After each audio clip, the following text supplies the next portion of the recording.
Queria dizer que hoje a gente está caminhando na direção da nossa celebração da Páscoa, aonde no meio desse mundo todo, que parece que não tem sentido, a resposta a Bíblia nos dá, e a resposta é o Cordeiro de Deus. Jesus Cristo sempre foi e sempre será a resposta. Não tem outro caminho, outra verdade e nem outra fonte de vida que não seja o próprio Jesus Cristo.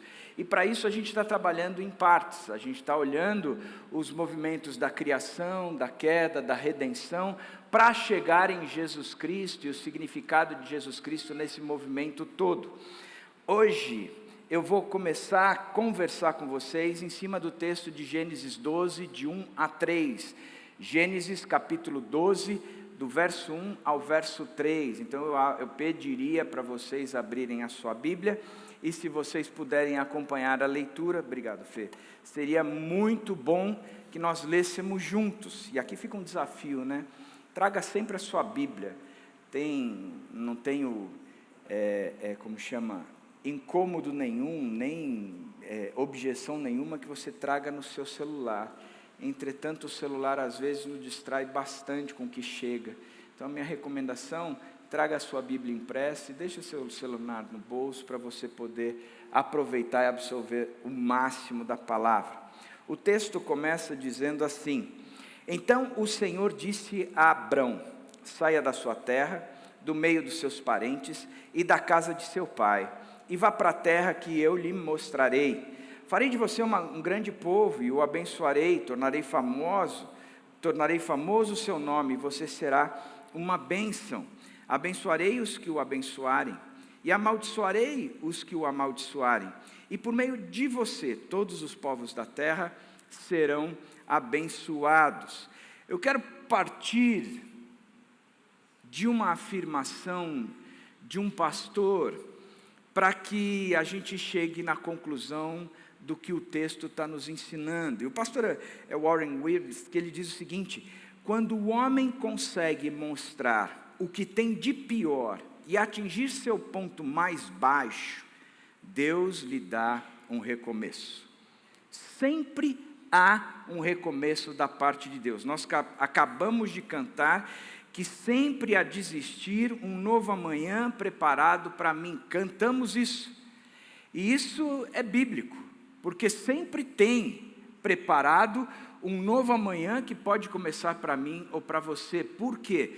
Porque aonde o homem mostra aquilo que ele tem de pior e atinge o seu ponto mais baixo, fruto do seu pecado e da sua rebeldia para com Deus, Deus sempre lhe dá um recomeço. E aqui já fica uma dica para a mensagem de hoje. Eu não sei como você chegou aqui hoje e o que é que você está carregando. Talvez você esteja aqui destruído pelo seu pecado, carregado de culpa, dizendo: eu não tenho solução e eu não presto para nada. Isso é uma grande mentira. Se você chegou aqui carregado por causa dos teus pecados, aqui é o lugar que você tinha que estar mesmo, porque aqui nós vamos falar de Jesus Cristo e o que Ele fez com o seu pecado, de tal forma que hoje você não tem mais nada que o condene. Ele pegou esse escrito de dívida e crucificou em Jesus Cristo, e então você agora é verdadeiramente livre.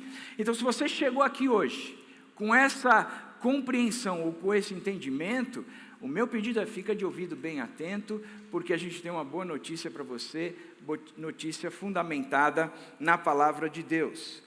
Antes da gente abraçar Gênesis 12, de 1 a 3, eu queria apresentar para vocês o fracasso humano, olhando de Gênesis 1 a 11.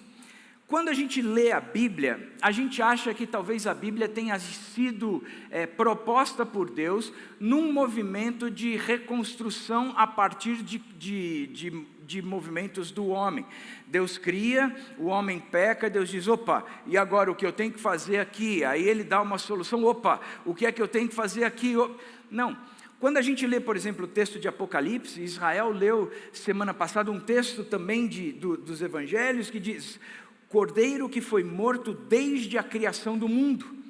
O texto de Apocalipse, João está tendo uma visão, e nessa visão ele tem uma certeza, que Jesus Cristo não é uma solução que foi encontrada no decorrer da história, mas Jesus Cristo é uma solução que nos foi dada antes mesmo da criação, que a criação parte da própria redenção que Jesus Cristo seria, porque o texto de Apocalipse é claro, o Cordeiro, Jesus Cristo, que foi morto quando? Na cruz, há 2000 e poucos anos atrás? Não, o Cordeiro que foi morto desde a criação do mundo, antes mesmo do mundo existir, já existia o movimento de Deus, de Jesus Cristo ser o nosso Redentor, já fazia parte da história. Então, se é isso, vamos olhar os 11 primeiros capítulos de Gênesis, e a gente vai ver 4 acontecimentos bem importantes. O primeiro é a criação, Gênesis 1 e 2, nós vemos ali a criação de Deus, onde Ele cria todo o universo, Ele cria esse cosmos todos, e nessa criação Ele imprime a sua própria glória. Talvez a gente tenha dificuldade de entender o que é a glória de Deus, você pode usar um sinônimo, a beleza. A gente vê nessa criação a beleza de Deus, como Deus é, quem Ele é e o que Ele tem feito. Nós enxergamos na criação um movimento que nós não podemos enxergar em algum outro lugar, porque Deus se imprime na criação, Ele se apresenta na criação. Romanos 1 diz isso, Salmo 19 diz isso, que a criação toda mostra a beleza do próprio Deus. Então, a gente olha a criação, onde Deus está imprimindo essa beleza toda, e no meio dessa história toda, Ele cria o homem e a mulher, a sua imagem e semelhança. É interessante como Ele cria os animais segundo as suas espécies, ou seja, os animais estão sendo criados de acordo com eles mesmos, ali segundo as suas espécies, mas o homem, ele tem uma proposta de criação diferente.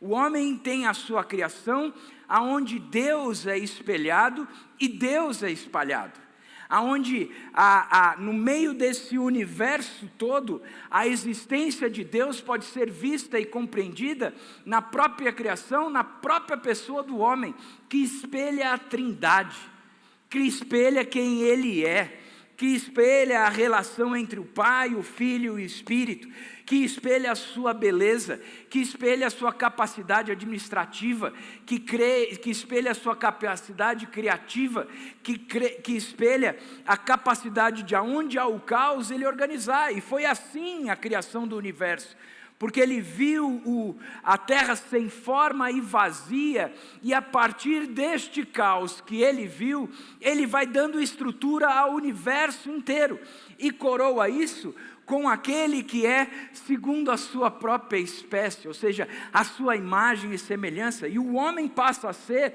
esse exemplo.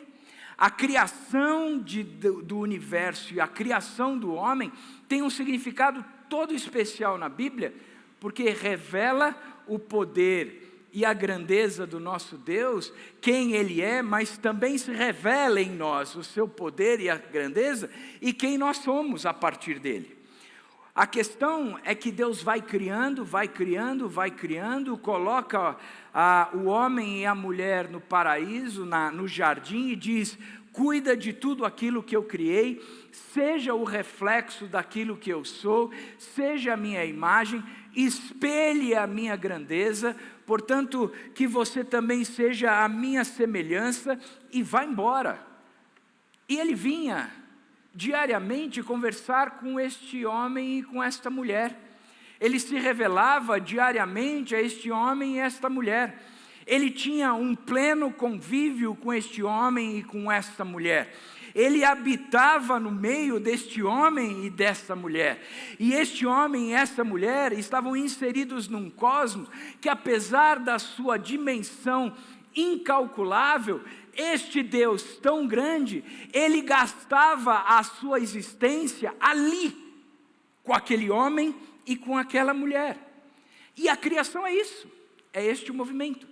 Só que a criação, ela entra em colapso.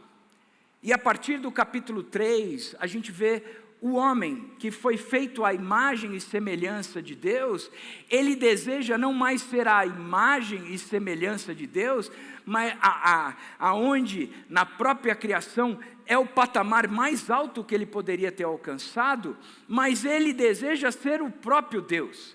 Não basta ser a imagem e semelhança. Eu quero ocupar o lugar de Deus. Eu quero ser o próprio Deus. Eu quero ser aquele que é o autor da vida, o autor de todas as coisas, aquele que define o rumo de todas as coisas, o soberano de tudo. Portanto, eu como do fruto para que eu tenha o conhecimento do bem e do mal, para que eu saiba o que é o certo e o errado, para que eu me torne assim como um Deus, ou como o próprio Deus. E ele come, e a partir daquela rebeldia, o pecado entra neste cosmos, neste universo, no nosso planeta, e é tudo desfigurado por causa do pecado. E a principal característica é que aquele Deus que habitava no meio daquele casal, ele foi excluído e já não habitava mais. A relação do Deus que vivia entre o seu povo já não tem mais, porque o pecado é uma ação que lhe exclui o próprio Deus da própria existência e da própria vida. E o pecado entra, e a partir daí a gente começa a ver um monte de desgraças, né? Adão e Eva pecaram, mas a gente também vê um novo recomeço, um novo amanhã preparado para nós. Deus veste Adão e Eva, e o homem consegue mostrar o que tem de pior, e ele consegue atingir o seu ponto mais baixo. Entretanto, Deus dá um recomeço para Adão e Eva.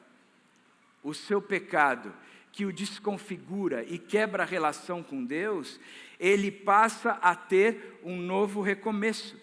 E a gente vê esse novo recomeço na própria conversa entre Deus, o diabo, a mulher e o homem. Em Gênesis 3:15, há um proto-evangelho que a gente conhece, e assim a gente denomina, quando o próprio Deus, dizendo para a serpente, ele traz a promessa de um redentor. A história foi bagunçada, você movimentou toda essa história, você estragou tudo, mas eu quero que você saiba que existe um cordeiro que foi morto desde antes mesmo da criação do mundo. E o que eu estou dizendo para você é que o descendente da mulher, aquele que é o prometido, este irá trazer ordem a tudo o que foi desorganizado pelo próprio pecado. Então a gente percebe a queda aí, mais um novo recomeço. Logo depois, a gente vê esse homem caído com a sua mulher, mas eles têm 2 filhos, Caim e Abel. E a história da desgraça, aonde o homem encontra o que é pior nele mesmo e atinge o seu ponto mais baixo, a gente vê um irmão, Caim, matando a Abel. E aí dá a impressão de que a história se perdeu, porque aquele que representava o mal, o próprio Caim, se torna a única figura. Mas, no meio dessa desgraça toda, onde o homem evidenciou o que há de pior em si, atingindo o seu ponto mais baixo, que foi a morte do seu próprio irmão, o próprio Deus faz com que Adão e Eva tenham mais um filho, chamado Sete, e a partir de Sete, Deus volta a ser buscado. E aí a gente vê que a queda do homem e as suas consequências, eles têm essas marcas tremendas, e aí vai o homem sendo renovado e a esperança, mas o homem vai chegando numa depravação, e cada vez mais aqueles que são de fato as pessoas que representam o próprio Deus aqui na terra, que representam ou que espelham a sua imagem e que transbordam da sua semelhança, se tornam cada vez um povo menor, a tal ponto que o homem chega numa depravação tão grande que a consequência de tudo isso é que Deus fala, cara, eu tenho que limpar a terra. Não bastou simplesmente eu ter trazido Sete à existência. Mas ainda assim, o mal prevaleceu e existem pouco remanescente que de fato defendem ou dependem ou descendem do próprio Sete. E ele faz uma limpa na terra, porque o homem chegou ao seu ponto crucial de depravação. Ele atingiu o seu ponto mais baixo, demonstrando o que havia de pior nele. Mas Deus tem um novo recomeço. Ele, no meio dessa história toda, ele levanta uma família, Noé. E a partir da família de Noé, aonde todo o restante da terra é destruído, Noé e seus filhos voltam para repovoar a terra, porque ali havia alguém que tinha encontrado a graça do Senhor Jesus Cristo, aonde Deus viu um homem que de fato o buscava. Ou seja, no meio de toda a história, quando o homem demonstra o que há de pior em si, Deus apresenta um novo recomeço. Há um novo amanhã preparado para mim. Mas a história não para por aí. A gente já viu o capítulo 1 e 2, a criação, depois o 3 e 5, a queda do homem e as suas consequências, o dilúvio, capítulo 6 a 9, e agora a gente chega no capítulo 10 e 11, aonde é apresentada a rebelião em Babel. Os descendentes dos filhos de Noé, eles repovoaram a terra, mas acabaram promovendo uma das mais arrogantes revoltas contra Deus já registradas em todas as Escrituras. A partir destes filhos de Noé, o que há de pior no homem é revelado. O mais podre do homem é revelado. E se a gente for amplificar um pouco mais o texto de Gênesis 10 e 11, sobre a rebelião em Babel, a gente vai ver no capítulo 11, no verso 4, a seguinte afirmação. Depois disseram: vamos construir uma cidade com uma torre que alcance os céus. Assim nosso nome será famoso e não seremos espalhados pela face da terra.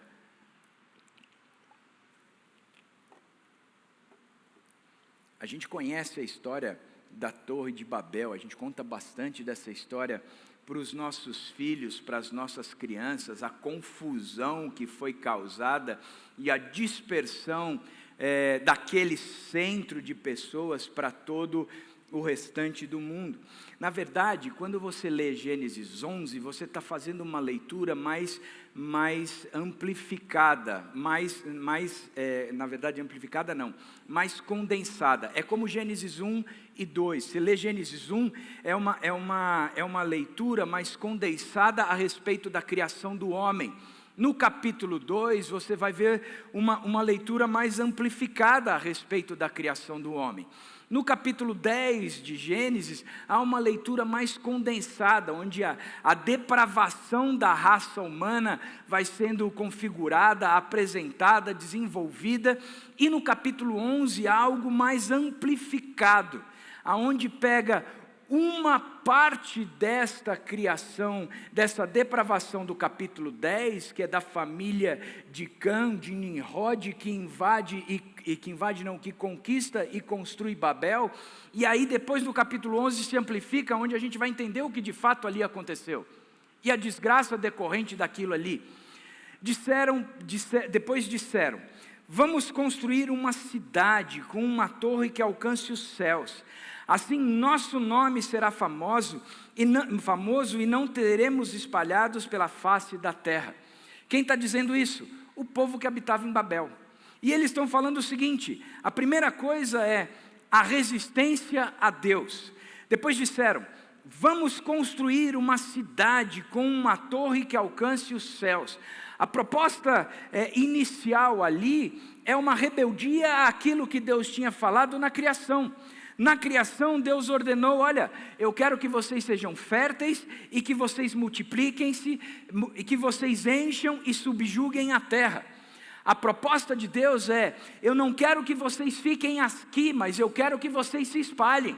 Eu não quero vocês limitados a esse espacinho que eu criei, mas eu criei esse planeta todo para que ele seja povoado por todo o meu povo. Portanto, eu estou começando com vocês, mas vocês têm que se expandir, vocês têm que ir até os confins da terra, porque é ali, ou é essa a proposta que eu estou trazendo para vocês, porque eu fiz deste planeta um lugar para que a minha glória seja espelhada não só na criação, mas também através daqueles que são a minha imagem e semelhança. Portanto, vão, enchem a terra, multipliquem-se. E quando a gente chega aqui, Nimrod e a sua trupe, ele chega com uma proposta contrária. Ele diz: vamos construir uma cidade, vamos nos fechar aqui, vamos nos proteger, vamos aqui criar um ambiente de segurança para nós. Nós vamos ficar aqui e aqui ninguém vai nos tocar. Aqui a gente cria os nossos filhos, aqui a gente gera a nossa identidade, aqui a gente gera a nossa existência. Vamos ficar fechadinhos aqui. Então a gente observa que existe de cara uma resistência ao próprio Deus e à palavra do próprio Deus. E a segunda coisa que esse texto mostra em relação a essa resistência é que a resistência sempre é de que eu vou definir quem são os deuses da minha vida, aqueles a quem eu vou cultuar. Sou eu quem vou decidir como é que eu chego neste Deus, porque ele propõe uma cidade com uma torre que alcance os céus. A proposta é: nós estamos construindo para nós um ambiente que é só nosso, e aqui dentro a gente vai construir neste ambiente uma forma onde a terra vai alcançar os céus, aonde a terra vai chegar até os céus, porque até então eles não tinham certeza nenhuma se os céus tinham chegado nele, porque eles se distanciaram, eles se afastaram. Eles não sabem como chegar em Deus e trazem para si esta responsabilidade. Tanto que Babel, a palavra Babel, a tradução é o portão de Deus. E eles construíram essa torre como se fosse uma pirâmide, e a marca dessas construções não é que os degraus dessa pirâmide eles eram altos, mas eram degraus totalmente acessíveis, onde qualquer um podia ir subindo. Da mesma forma como qualquer Deus poderia descer, vindo até nós, porque a escada estava montada, tanto de ida como de volta. E até hoje nós vivemos isso, nós construímos essa torre, aonde a gente não sabe como chegar em Deus, então a partir daí a gente constrói algo do qual o nosso Deus será alcançado por mim. Mas, na verdade, este Deus é que vem até a mim, sendo na forma dos meus próprios ídolos, das minhas próprias considerações, daquilo que eu dou como garantia para a minha existência, e que sem a qual eu não posso viver. Eu me fecho naquela cidade, dizendo: aqui ninguém me toca, e o que eu estou construindo aqui dentro me permite chegar até Deus, e Deus chegar até mim. Mas isso é furada, isso não existe. E a verdade maior é que hoje em dia, conforme nós vamos conversando aí fora, a gente percebe que essa existência ela é clara. Muita gente querendo chegar até Deus, criando ídolos que venham para si mesmo, ídolos criados segundo o seu próprio coração, que lhe dão a segurança necessária, mas vivem na incerteza se chegaram ou não em Deus. A promoção, a aceitação, o sexo, o dinheiro, o status, a família, o filho, a casa, que se isso for tirado, eu entro em desespero, porque esse foi o Deus que eu trouxe até mim, foram os ídolos que eu trouxe até mim, neste mundo cercado, aonde aqui eu me sinto protegido por aquilo que criei.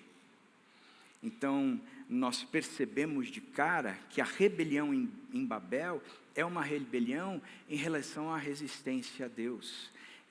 vamos construir uma cidade, nós não vamos expandir, nós vamos estabelecer aqui o nosso reino, e aqui nós vamos estabelecer o fundamento de chegar até Deus, ou mesmo de Deus chegar até nós. A segunda coisa que o texto nos ensina, é que ele diz, assim, nosso nome será famoso. A nossa preocupação é ser famoso, a nossa preocupação é conquistar uma bênção. A nossa preocupação é olhar para nós mesmos e dizer, a partir daquilo que nós construímos, nós recebemos a nossa bênção. E eu quero conquistar essa bênção acima de qualquer coisa. E gente, sabe uma das coisas que mais me preocupa? É como os nossos dias, isso é tão evidenciado, aonde nós queremos conquistar a bênção a qualquer ponto. E de qualquer jeito, de forma que a bênção é aquilo que eu alcancei, que me traz segurança e me promove. Uma das coisas que mais me tem impressionado, é como o pessoal está fechado nas redes sociais, e o desejo de ser influentes, de serem famosos. Qualquer um que posta, espera views. Verdade ou mentira? Ninguém posta para que ninguém veja, estou postando isso, mas é secreto. Estou postando isso aqui, mas não quero que ninguém curta. Se alguém curtiu, eu vou ficar muito bravo, porque eu não estou postando para que ninguém veja. Eu vejo os pastores hoje em dia, isso é que tem me preocupado, porque ao final dos tempos ele revela a fragilidade dentro da própria igreja, da sua liderança e dos seus membros. Eu tenho visto pastores hoje em dia, que a fala e a preocupação deles é ser influentes, como se aquilo que falassem fosse novo, uma novidade, e que o povo adora ouvir. Pastores que falam e postam a própria fala, uma foto deles e o nome embaixo. Eu não entendo, eu verdadeiramente não entendo isso. O que é que está sendo promovido? O que é que está sendo falado? O que é que está sendo vendido? O que é que está por trás dessa história toda?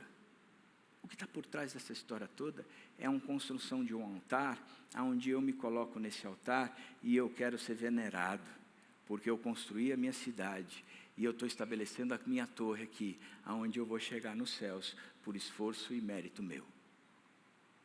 A fama, ser famoso, ser um cara que se destaca no meio da multidão, ser alguém que preciso disso a qualquer jeito.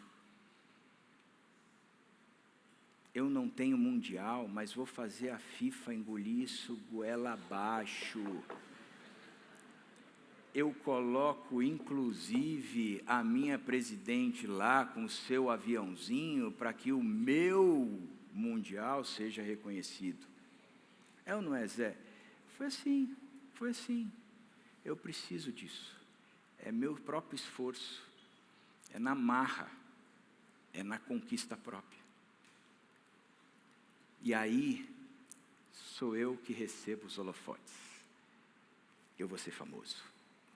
A glória não é mais a beleza do próprio Deus, mas é a beleza daquilo que eu sou e daquilo que eu promovi. E o texto continua dizendo, e não seremos espalhados pela face da terra. Além da bênção conquistada, é uma bênção isolada. Ela é minha, me pertence. Ninguém tira de mim, mas também não dou para ninguém. Porque fui eu que estabeleci essa cidade e o caminho para eu chegar até Deus. Portanto, eu conquistei essa bênção e essa bênção é exclusiva minha. Então a gente olha o fracasso humano e o quanto isso ainda reflete em nós hoje em dia. O quanto a resistência a Deus, o quanto a bênção conquistada por nós e essa bênção isolada a nós, exclusiva. Eu tenho vivido isso de forma absoluta. Essa é a minha ideia, essa é a minha forma.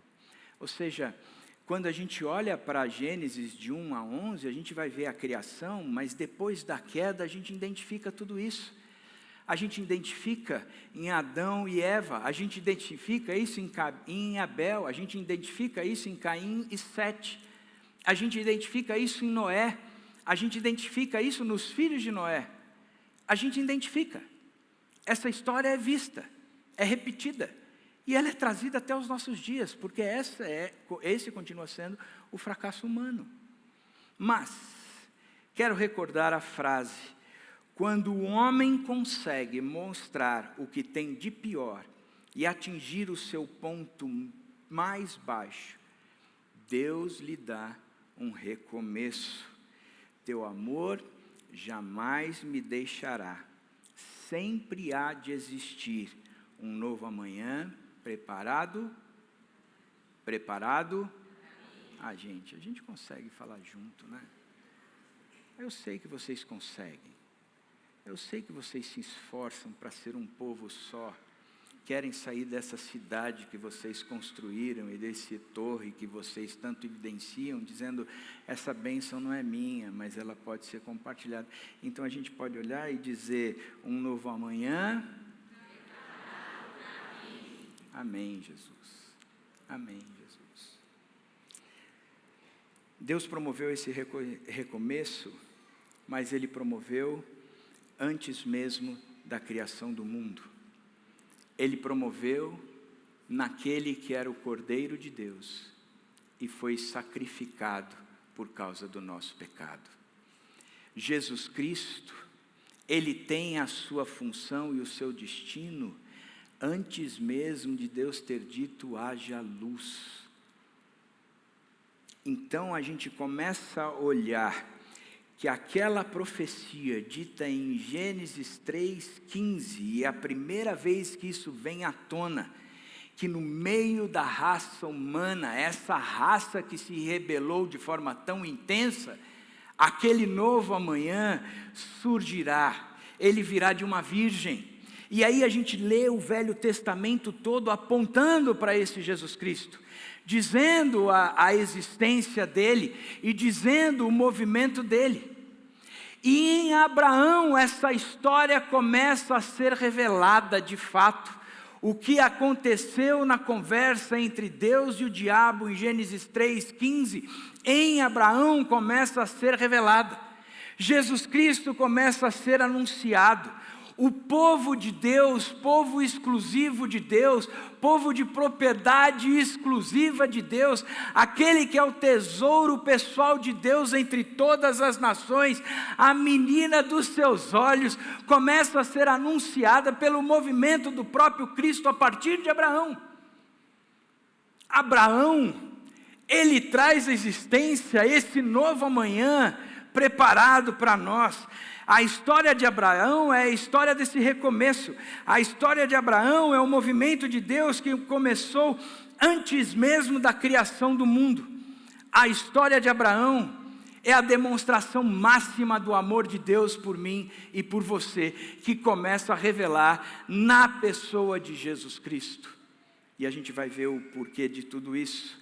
E aí a gente começa em Gênesis 12, de 1 a 3, enxergar a redenção humana. Houve a criação, houve a queda, mas existe a redenção.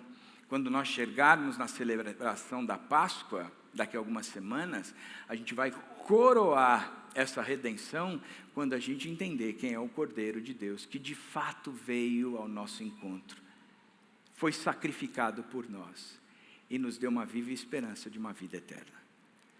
A redenção humana, ela tem, e ela começa em Gênesis 12, 1 a 3, por dois movimentos. O primeiro, ele diz o seguinte: então o Senhor Deus disse a Abraão, saia da sua terra, do meio dos seus parentes e da casa de seu pai, e vá para a terra que eu lhe mostrarei.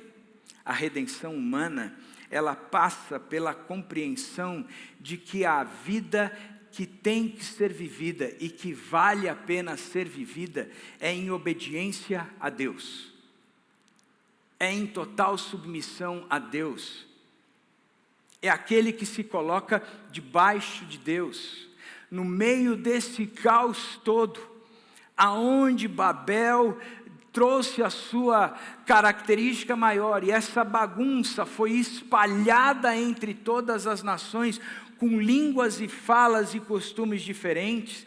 No meio dessa bagunça generalizada, Deus chega para um homem e dá uma ordem a esse homem: Abraão, saia da sua terra, do meio dos seus parentes e da casa de seu pai, e vá para a terra que eu lhe mostrarei.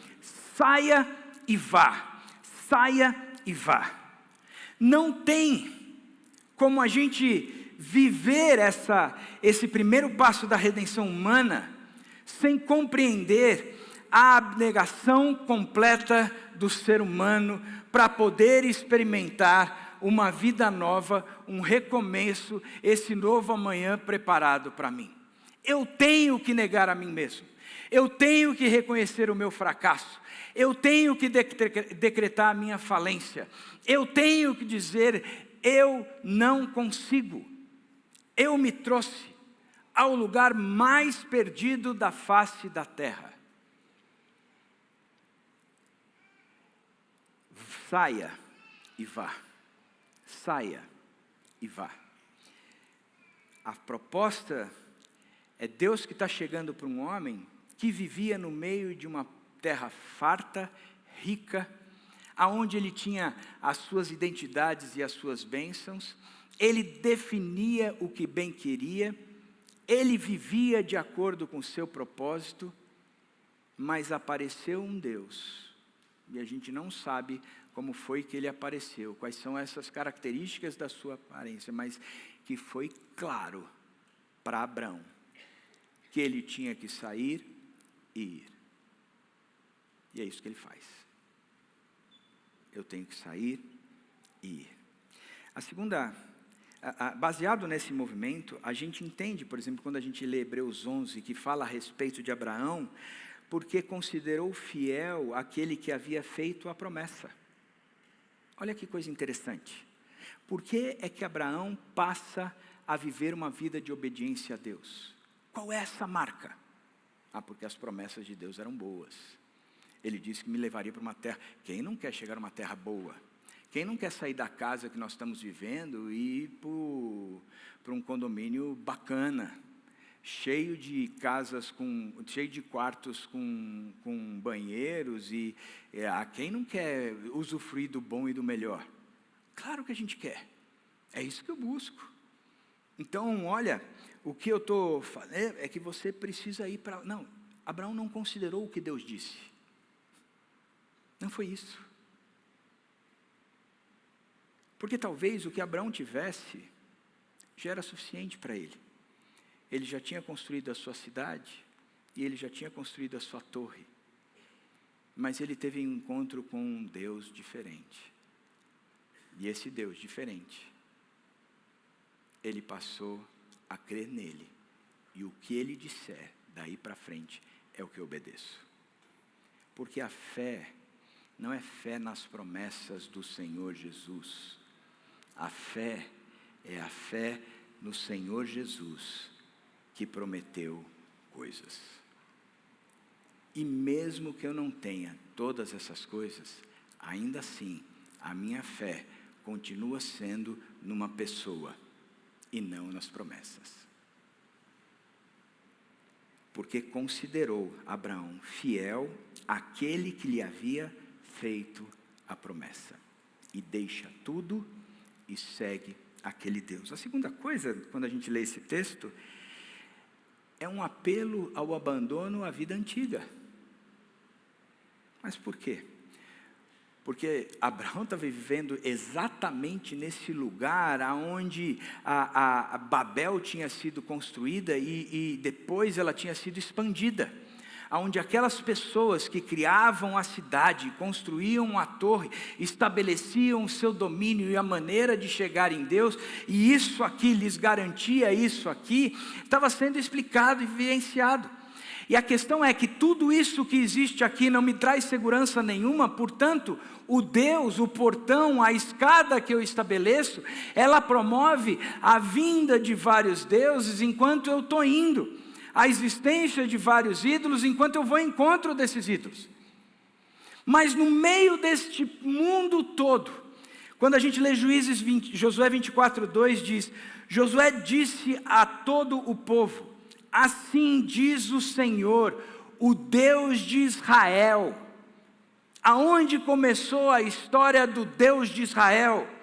Josué continua: há muito tempo, os seus antepassados, inclusive Terá, pai de Abraão, viveu além do Eufrates e prestava cultos a outros deuses.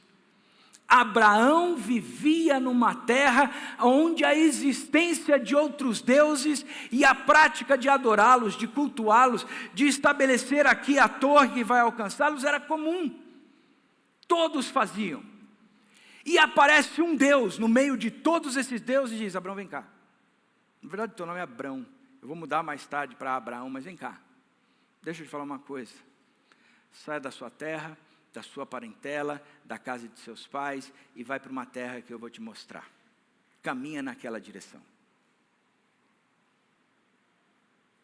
Abraão deve ter chegado para a família dele e deve ter dito: olha, a gente busca vários deuses aí, mas eu encontrei um diferente.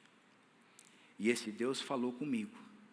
Os outros até hoje não deram um pio de conversa comigo, mas esse Deus foi diferente. Ele veio ao meu encontro e conversou. E sabe o que ele me pediu? Obediência cega. Porque ele me pediu para largar tudo isso aqui e ir para um lugar que ele ainda vai mostrar, ele nem me mostrou. Mas eu acreditei neste Deus. Eu percebi que este é Deus verdadeiro. Portanto, eu estou abrindo mão de tudo. E essa conversa deve ter existido mesmo, porque até o seu próprio pai, Terá, falou: eu vou com você. Mas Deus tinha dito: larga tudo, seu pai e o restante. Mas Terá talvez tenha escutado essa história desse Deus e se interessado, dizendo: eu também quero isso. Mas foi no decorrer do caminho que Terá teve que ficar para trás. E a partir daí, da obediência de ter largado toda a vida, tudo o que Deus tinha proposto para ele, abre mão de tudo, larga a tua terra, os teus parentes e a casa do teu pai, larga toda a tua identidade, larga tudo aquilo que lhe dá segurança, tudo aquilo que é escada para você chegar até, larga. Portanto, a obediência a Deus, ela sem dúvida nenhuma, ela passa pela compreensão de quem Deus é, e porque eu entendi quem Ele é, tudo o que Ele falar eu obedeço, mas da mesma forma, ela passa a obediência a Deus pelo desejo de deixar para trás toda essa vida, de deixar para trás todas as coisas aonde eu me segurei, de deixar para trás essas conquistas às quais eu me gabo e trago o holofote para cima de mim, dizendo: eu sou famoso por causa disso, a minha fama vem por intermédio das minhas conquistas. Ele diz: não, eu vou largar tudo isso, não, isso não me pertence mais, isso tem que ficar para trás, eu deixo para trás todas essas coisas. E é o que Abraão faz. Ele deixa para trás, porque considerou fiel aquele que lhe havia feito a promessa. Então, porque este Deus se tornou o meu bem maior, o que Ele pedir eu faço. Se Ele diz para eu largar, eu vou largar. Se Ele está me mandando ir para uma terra, e eu tenho uma boa terra aqui, eu tenho um bom patrimônio, eu tenho uma boa família, eu tenho segurança aqui, eu tenho identidade aqui, mas se Ele está pedindo para eu largar tudo isso e ir para um lugar que eu nem sei aonde eu vou, porque eu sei quem é esse Deus, o que Ele falou, eu obedeço, eu vou em frente, eu sigo o rumo. A segunda coisa que a gente aprende nesse texto de Gênesis 12, é que o texto continua dizendo: farei de você um grande povo, e o abençoarei, tornarei famoso o seu nome, e você será uma bênção. Olha que texto interessante, ele trabalha o conceito de que a bênção, ela é recebida, a bênção é algo que eu ganho, a bênção é algo que foi me dado. Quem tem estudado Romanos comigo, a gente chega no capítulo 6, e o capítulo 6, ele é brilhante. Na verdade, o capítulo 4, 5 e 6, ele vem falar de uma justiça que foi creditada. Não é uma justiça que foi conquistada, mas uma justiça que foi creditada. Que Abraão creu, e porque ele creu, ele foi considerado justo. Abraão não foi considerado justo, e o holofote não foi colocado em cima dele, porque era um cara que tinha muitos terrenos, uma identidade segura e uma série de outras coisas. O que a Bíblia nos ensina em Romanos é que ele creu, e porque ele creu, isso lhe foi imputado como justiça. E o que é injustiça? Deus olha para Abraão e diz: você está correto, cara, você não tem dívidas. O escrito de dívida foi rasgado. Se você devia algo, eu pus na minha conta, e essa minha conta foi paga pelo meu filho lá na cruz. Mas eu quero que você saiba, que você hoje é um cara que eu olho, e eu vejo você correto, justo. Mas isso não tem nada a ver com você. Sou eu que acredito, sou eu que ponho na sua conta, sou eu que concedo. E essa fala de Paulo aos romanos, ele está confrontando exatamente a religiosidade. Aos judeus que diziam que iam conquistar as coisas por causa da prática da lei. E Paulo vem dizendo: é impossível praticar a lei, vocês nunca vão conseguir chegar lá pela prática da lei. A história nos mostra tudo isso. A gente vê o coração do homem depravado em Adão e Eva, em Caim e Abel, em Sete e se relacionando com os parentes de Caim. Você vai ver em Noé, na raça humana, até chegando a Abraão, você vai ver que sempre haverá na raça humana uma descompensação incapaz de lhe trazer salvação. A salvação é algo que eu concedo, eu dou para você. É um presente, não é por obras, para que ninguém receba o holofote e se torne famoso.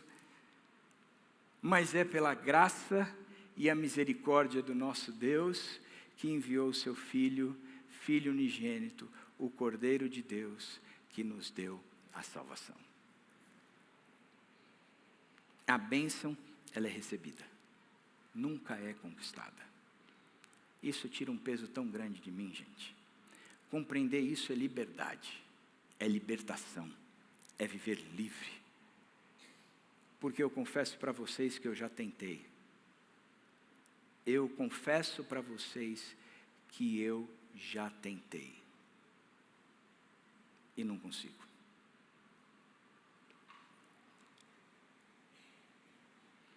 Eu estou falando com vocês e a Siri está falando no meu ouvido aqui. Você quer uns contatos?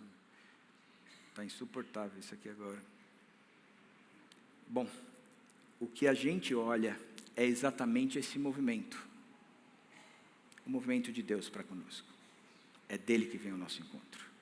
É ele que concedeu. A gente vê, pela fé, Abraão e também a própria Sara, apesar de estéril e avançada em idade, recebeu o poder para gerar o seu filho. Porque considerou fiel aquele que havia feito a promessa. Esse Deus é incrível, sabe por quê? Quando você vai ver a história de Israel, de Babel, você vai ver que os descendentes de Cã, surge um homem chamado Nimrod.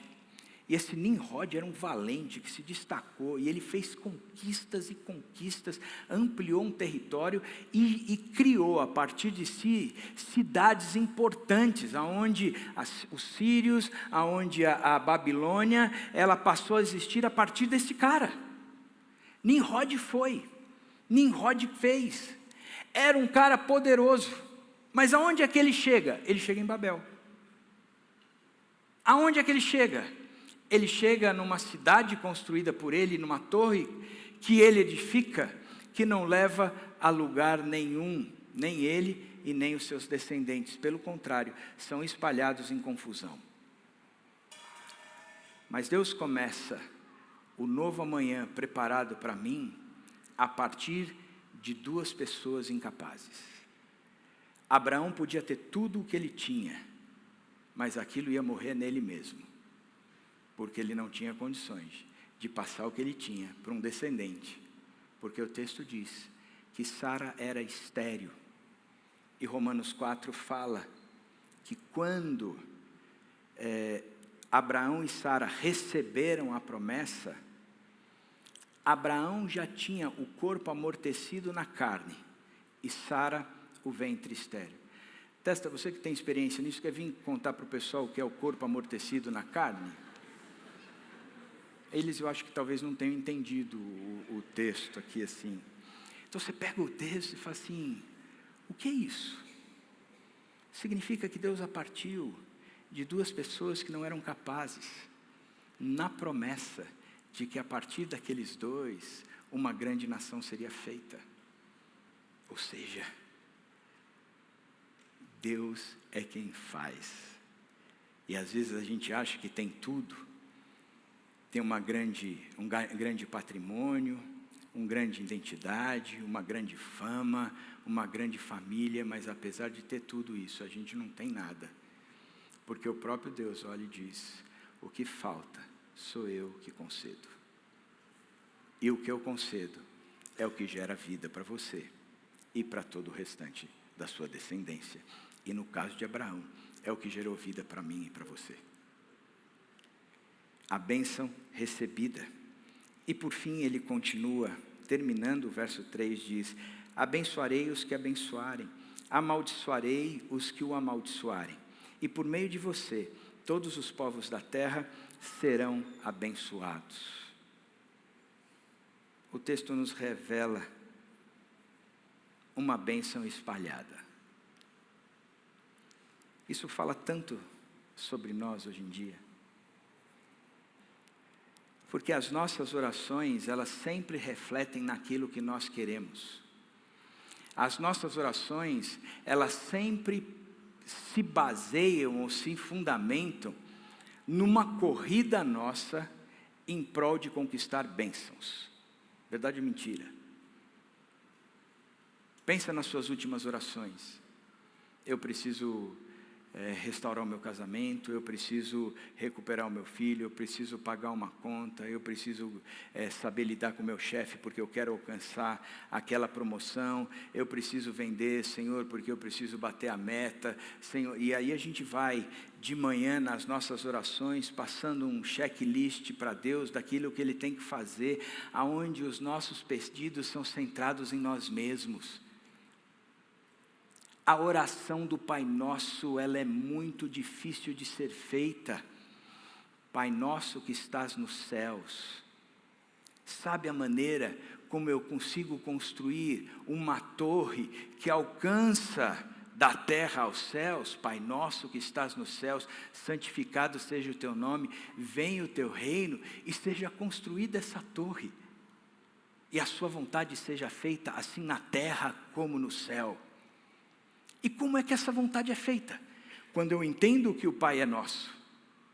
E a partir daí, não existem ídolos no meu coração.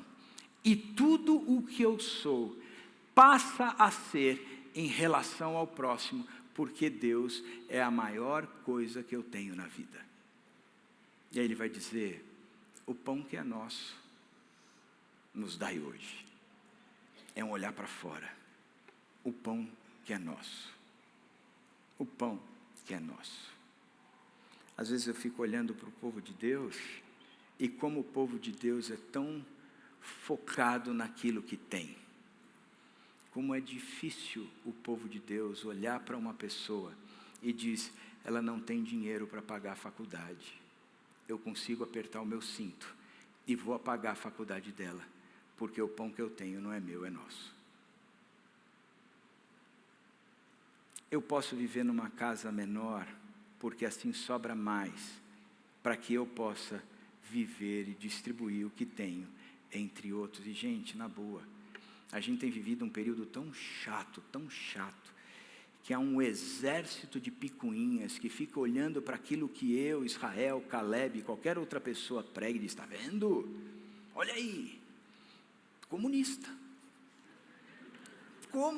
do mal. Cheira enxofre. cheira enxofre. Tira esse óculos, porque a gente não prega nem direita nem esquerda pela graça de Deus. A gente continua pregando a Jesus Cristo. E o que Jesus Cristo nos diz é que a gente não tem ídolos. Ninguém desce do céu até nós. E o próprio dinheiro não é meu ídolo.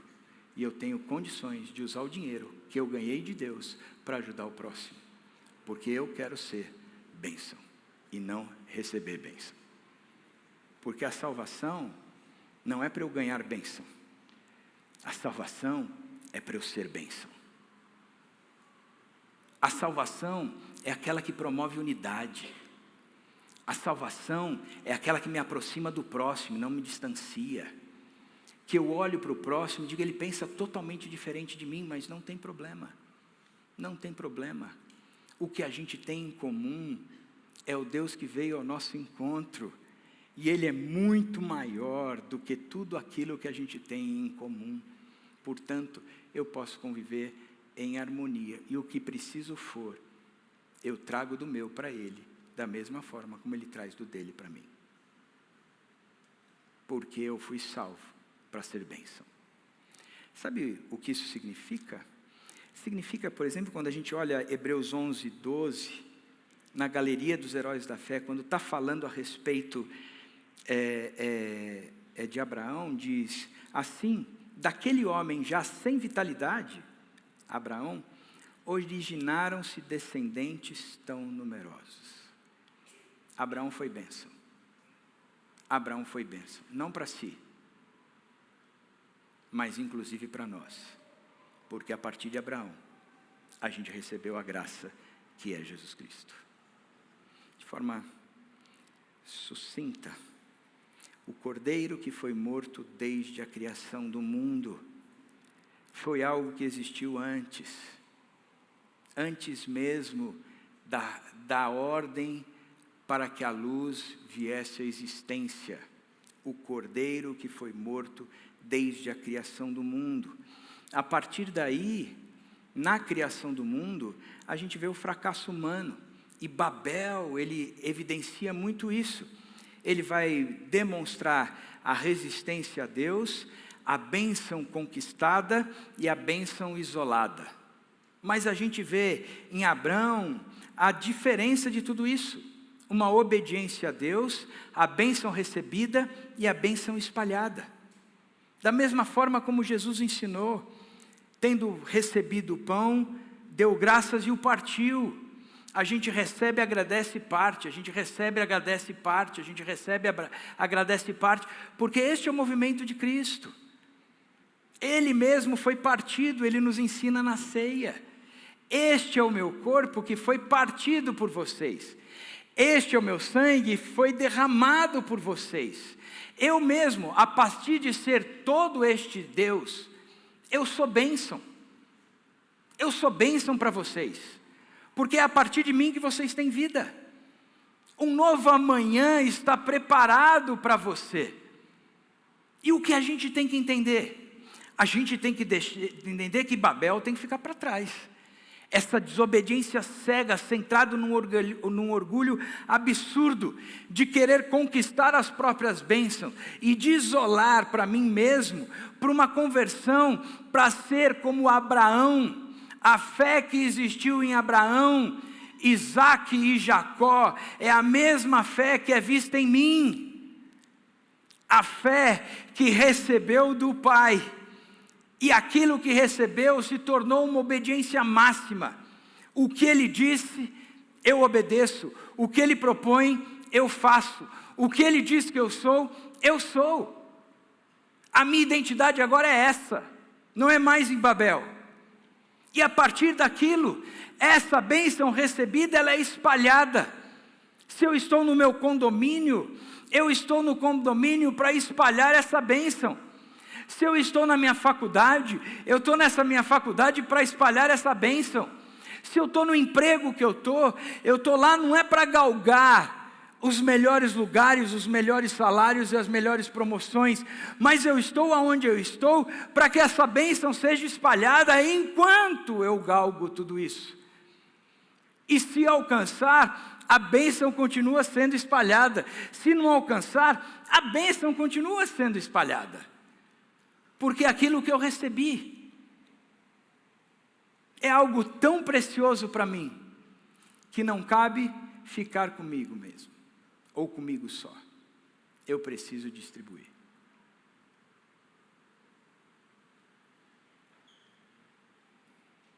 A resposta é o Cordeiro de Deus. Abraão é esse novo amanhã preparado para mim. Quando o homem revela o pior de si, Deus, na sua graça, revela o melhor dele mesmo. Não sei como você está aqui hoje, não faço ideia. Mas talvez você esteja acorrentado nessa cidade, onde você construiu uma torre, e essa torre é onde você estabelece toda a sua segurança, toda a sua identidade, todas as suas bênçãos, mas é algo que é para o seu mundinho só. Está na hora de fazer como Abraão fez, largar essa identidade, todas as coisas que estão no seu controle, que lhe pertencem, dizer nada disso mais é meu, porque agora eu pertenço ao Rei Jesus. O que Ele falar, eu obedeço, porque eu sei quem Ele é. Não o que Ele disse, mas o que Ele é, me faz obedecer o que Ele disse. O que Ele é, quem Ele é, me faz obedecer o que Ele disse. Não sei como está a sua vida. Talvez você esteja experimentando uma Babel danada. Está na hora de entregar isso para trás, deixar isso para trás e entregar a sua vida para Jesus Cristo, gente. É onde o novo amanhã, de fato, acontece para você. Abraão nos ensina, e ele creu, e porque ele creu, isso lhe foi creditado como justiça. Aos olhos de Deus, ele estava correto. Que Deus toque seu coração de forma abrangente e integral, para que você entenda que a celebração da Páscoa tem um significado todo especial para nós, porque é onde nós podemos experimentar o poder desse Deus vivo, que se entregou por nós, para que nós pudéssemos ter vida, e vida em abundância. Que Deus abençoe ricamente a sua vida.